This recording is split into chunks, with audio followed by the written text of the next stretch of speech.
What's up, guys? I just want to give you some tips if you're working with ES Lexus ES300 1997.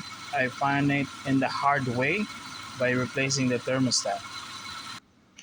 So what I mean about the hard way is I changed the thermostat yesterday.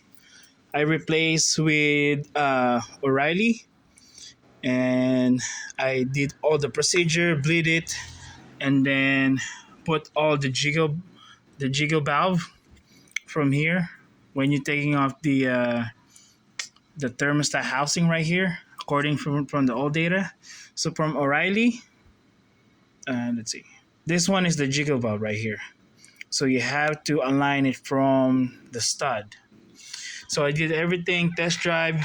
One day later, the car is overheating. So I find out that the O'Reilly thermostat is not compatible with Lexus. So I bought a original one from Lexus, and here's are the part number. Here's are the part number. So it's just the tips. I don't know. Maybe other guys work, but for me it doesn't work because you'll see the difference. This is the OE thermostat, and then this is the O'Reilly thermostat. You'll see the difference. It's a big difference from the body of the thermostat, and then from here, from O'Reilly. And also, if you're doing for the OE, here's are the jiggle valve. This one right here, this dot right here, you have to align it here because you're gonna have hard time to bleed the system if you're outside this degree.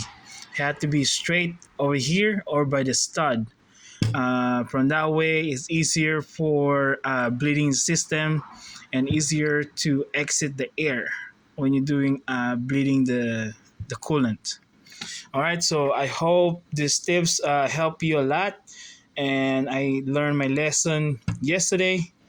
So from now on, I'm not gonna buy O'Reilly auto parts or aftermarket thermostat unless it's emergency or something, or I'll do more research. But I don't know. Just comment below what you think, if O'Reilly and AutoZone thermostat work for you. I don't know. This is the first time I had having problem with the Lexus with the thermostat. Usually before I don't have a problem with the O'Reilly thermostat or AutoZone. I don't know. Maybe I did something wrong. Just comment below what you think, and don't forget to like and subscribe. Thank you guys again. Thank you for supporting my channel. I'll get back to you with more video again next time. All right, guys. Thanks.